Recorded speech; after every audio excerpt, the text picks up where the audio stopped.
Hello नमस्ते बच्चों। Online classes में आपका हार्दिक स्वागत, अभिनंदन। प्रीवियस वीडियो में अपन ने जनन के बारे में बताया था कि कोई भी सजीव है अपने समान नए नए जीवों को उत्पन्न करता है तो वो जनन कहलाता है। अब सजीव है वो जनन क्यों करता है? सजीव है अपनी जाति की निरंतरता और वंश के अस्तित्व को बनाए रखने के लिए जनन करता है। कल अपन ने वीडियो में बताया था जनन दो प्रकार का होता है, अलैंगिक जनन और लैंगिक जनन। अब आज अपन इस वीडियो में अलैंगिक जनन के बारे में विस्तार से पढ़ेंगे। कल अपन ने बताया था अलैंगिक जनन की मुख्य विशेषता क्या है कि एक तो अलैंगिक जनन में जननांग नहीं होते, नर और मादा जननांग इसमें नहीं होते। दूसरा, जब इसमें जननांग नहीं होते हैं तो इसमें युग्मक नहीं बनते हैं, और जब युग्मक नहीं बनते हैं तो इसमें निषेचन की क्रिया भी नहीं होती है, और निषेचन की क्रिया नहीं होने से इसमें जीन विनिमय नहीं होता है, यानी आनुवांशिक गुणों का आदान प्रदान नहीं होता है। और आनुवांशिक गुणों का आदान प्रदान नहीं होने से संतति में विभिन्नताएं नहीं पाई जाती है, विभिन्नताएं नहीं पाई जाती है, और उत्पन्न संतति है वो जनक के बिल्कुल समान होती है। इसलिए अलैंगिक जनन से उत्पन्न संतति को क्या कहते हैं? क्लोन कहते हैं। ये आरबीसी में बहुत इंपॉर्टेंट है कि अलैंगिक जनन से उत्पन्न संतति को क्लोन क्यों कहा जाता है? क्योंकि अलैंगिक जनन में जीन विनिमय नहीं होता है, आनुवांशिक गुणों का आदान प्रदान नहीं होता है, गुणसूत्रीय पृथक्करण नहीं होता है, इसलिए संतति में विभिन्नताएं नहीं पाई जाती है, और उत्पन्न संतति है अपने मूल जनक के बिल्कुल समान होती है, इसलिए इसको क्या कहते हैं? क्लोन कहा जाता है। फिर अलैंगिक जनन में केवल इसमें समसूत्री विभाजन ही होता है, अर्धसूत्री विभाजन इसमें नहीं होता है। उसके बाद में अलैंगिक जनन की क्या विशेषता है कि इसमें सजीव के शरीर का कोई भी भाग टूट करके अलग हो जाता है और नए जीव का निर्माण करता है। ये अलैंगिक जनन की मुख्य विशेषता है। अब अलैंगिक जनन है वो मुख्य रूप से दो प्रकार से होता है। पहला होता है नंबर 1 अनिषेक बीजता। अनिषेक बीजता ए गैमो स्पर्मी, और दूसरा होता है इसमें कायिक जनन या कायिक प्रवर्धन। अलैंगिक जनन है दो प्रकार से होता है, अनिषेक बीजता ए गैमोस्पर्मी, और दूसरा कायिक जनन या कायिक प्रवर्धन या वेजिटेटिव रिप्रोडक्शन या वेजिटेटिव प्रोपेग्यूल्स। अब सबसे पहले अनिषेक बीजता किसको कहते हैं? जैसे इसमें नाम से पता है, अनिषेक यानी निषेचन के बिना, बीजता यानी बीज, बीज का निर्माण तो होता है लेकिन इसमें अर्धसूत्री विभाजन और युग्मक संलयन की क्रिया नहीं होती है। ए मतलब विदाउट, गैमो मतलब निषेचन फर्टिलाइजेशन, स्पर्मी मतलब सीड, इसमें जो सीड है वो विदाउट फर्टिलाइजेशन के बनता है। यानी अनिषेक बीजता वह क्रिया है, वह जनन है जिसमें बीज का निर्माण तो होता है लेकिन बीज के निर्माण के दौरान या भ्रूण के विकास के दौरान अर्धसूत्री विभाजन व युग्मक संलयन की क्रिया नहीं होती है। अनिषेक बीजता वह क्रिया है जिसमें बीज का निर्माण तो होता है लेकिन इसमें अर्धसूत्री विभाजन और युग्मक संलयन की क्रिया नहीं होती है, उसको क्या कहते हैं? अनिषेक बीजता। यानी इस प्रकार के जनन में बीज का निर्माण होता है, लेकिन बीज के निर्माण के दौरान युग्मक संलयन व अर्धसूत्री विभाजन की क्रिया नहीं होती है। उसे कहते हैं अनिषेक बीजता। और इस अनिषेक बीजता के कारण ही अलैंगिक जनन को क्या कहते हैं? असंजनन। असंजनन किसको कहते हैं? कि वह क्रिया जिसमें भ्रूण का निर्माण या बीज का निर्माण तो होता है, लेकिन युग्मक संलयन और अर्धसूत्री विभाजन की क्रिया नहीं होती है, इसलिए इसको असंजनन भी कहते हैं। इसलिए अलैंगिक जनन को असंजनन या एपोमिक्सिस भी कहते हैं। असंजनन वह क्रिया है जिसमें भ्रूण का निर्माण तो होता है, लेकिन युग्मक संलयन व अर्धसूत्री विभाजन की क्रिया नहीं होती। अब दूसरा आता है कायिक जनन या कायिक प्रवर्धन। कायिक जनन उसे कहते हैं जो पौधे के कायिक भाग द्वारा होता है। कायिक भाग कौन से होते हैं? जड़, तना, पत्ती, कलिका या बल्बिस जिसको बोलते हैं।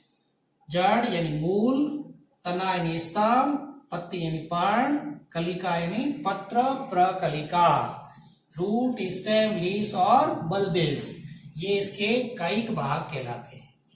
कि वह जनन जो पौधे के कायिक भागों के द्वारा होता है वो कहलाता है कायिक जनन। और कायिक जनन के दौरान पौधे के जो भाग काम में आते हैं उसको कहते हैं प्रवर्धन, प्रोपेग्यूल्स। कायिक जनन के दौरान काम में आने वाले पौधे के कायिक भाग क्या कहलाते हैं? प्रवर्धन कहलाते हैं, प्रोपेग्यूल्स कहलाते हैं। और कायिक जनन है वो दो प्रकार से होता है। एक होता है प्राकृतिक कायिक जनन, नेचुरल वेजिटेटिव रिप्रोडक्शन, और दूसरा है कृत्रिम कायिक जनन, आर्टिफिशियल वेजिटेटिव रिप्रोडक्शन। अब सबसे पहले अपन देखेंगे प्राकृतिक कायिक जनन किसे कहते हैं। प्राकृतिक का मतलब होता है नेचुरली। प्राकृतिक कायिक जनन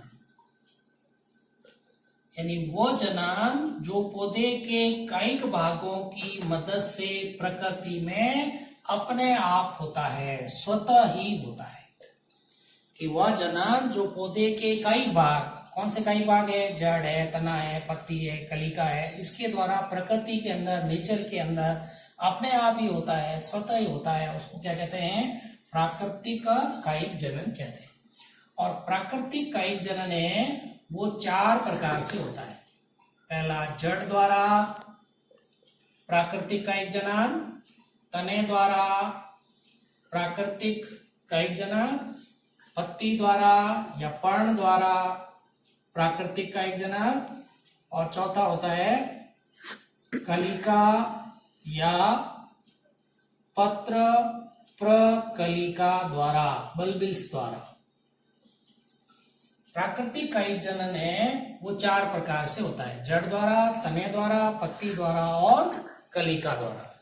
सबसे पहले जड़ जो ऐसी जड़ें जो खाद्य पदार्थों को अपने अंदर संग्रहित करके, इकट्ठा करके अलग अलग रूपों में रूपांतरित हो जाती है, ऐसी जड़ें क्या कहलाती है? कंदिल जड़ें कहलाती है, ट्यूबरस रूट कहलाती है। कि ऐसी जड़ें जो अपने अंदर भोज्य पदार्थों को संचित करके अलग अलग रूपों में रूपांतरित हो जाती है, वो जड़ें कहलाती है कंदिल जड़ें।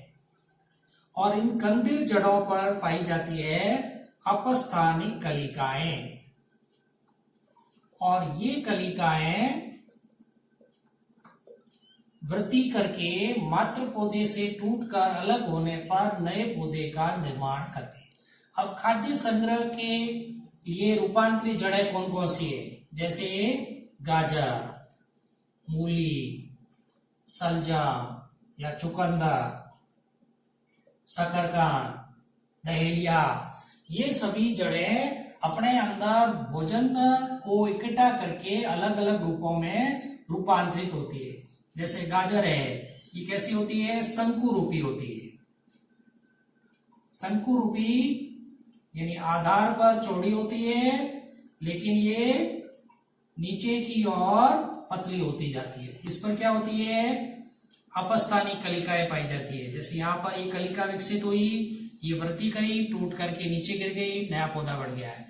ऐसे ऐसे मूली है जो बीच में तो होती है चौड़ी, शीर्ष और आधार की ओर पतली होती जाती है, ये कहलाती है मूली। इस मूली के अंदर भी अपस्थानिक कलिकाएं पाई जाती है। जैसे ये कलिका यहाँ विकसित हुई, ये वृद्धि करी, टूट करके नीचे बढ़ गई, नीचे टूटकर नए पौधे का निर्माण हो गया। ऐसे ऐसे सलजम या चुकंदर जो शीर्ष पर तो फूली हुई होती है, लेकिन आधार पर एकदम पतली हो जाती है, ये कहलाती है सलजम या चुकंदर। इसके ऊपर भी अपस्थानिक कलिकाएं विकसित होती है, जो कि वृद्धि करके टूट करके अलग होने पर नए पौधे का निर्माण करती है। इसी प्रकार शकरकंद है, डहेलिया है, इनके अंदर जो जनन है वो जड़ द्वारा होता है। ऐसे कैसे तने द्वारा प्राकृतिक कायिक जनन, जो तने होते हैं वो भी अपने अंदर भोज्य पदार्थ संचित करके, संग्रहित करके अलग अलग रूपों में रूपांतरित हो जाते हैं। ये जो तने हैं भूमिगत तने कहलाते हैं, और ये भूमिगत तने जो कि भूमि के अंदर वृद्धि करते हैं और अपने अंदर भोज्य पदार्थ इकट्ठा करके अलग अलग रूपों में रूपांतरित हो जाते हैं। और ये तने 4 प्रकार के होते हैं: प्रकांड, कांड, सलकांड और घनकांड। प्रकंद है जिसमें अदरक है, हल्दी है। कंद में आलू है। सलकंद में प्याज, लहसुन। और घनकंद में अरबी है, जमीकंद है, रतालू है। ये सभी घनकंद के रूपांतरण है। इन सभी तनों के ऊपर क्या पाई जाती है? अपस्थानिक कलिकाएं पाई जाती है। और ये चूंकि तना है इसलिए पर्व और पर्व संध्या पाई जाती है, और पर्व संधियों पर अपस्थानिक कलिकाएं विकसित होती है, जो कि वृद्धि करके मात्र पौधे से टूटकर अलग होने पर नए पौधे का निर्माण करती है। ये खाद्य संग्रह वाले हैं। आलू है, आलू के अंदर आंखें पाई जाती है, जिसको सामान्य भाषा में आंख कहते हैं, और कक्षस्थ कलिका या अपस्थानिक कलिका कहते हैं। इस आंख युक्त टुकड़े को अगर अपन काट कर अलग करते हैं और उसको जमीन में उगाते हैं तो नए आलू के पौधे का निर्माण हो जाता है। ऐसे ऐसे प्याज है, प्याज के अंदर क्या होती है? सल्की पर्ण है, वो एक दूसरे के ऊपर इकट्ठी होती जाती है, और इनके अंदर पर्ण है। इस पर्ण के कक्ष में कक्षस्थ कलिकाएं विकसित होती है, जो वृद्धि करके इसे टूटकर अलग होने पर नए पौधे का निर्माण करती है। ऐसे कैसे घनकंद है, जिसके अंदर अरबी है, जमीकंद है, रतालू है। इसके अंदर भी पर्व संधि पर है अपस्थानिक कलिकाएं विकसित होती है, जो कि वृद्धि करके मात्र पौधे से टूटकर अलग होने पर नए पौधे का निर्माण करती है। तो इस प्रकार से तने द्वारा प्राकृतिक कायिक जनन 4 प्रकार से हुआ: प्रकांड, कांड, सलकंद और घनकांड।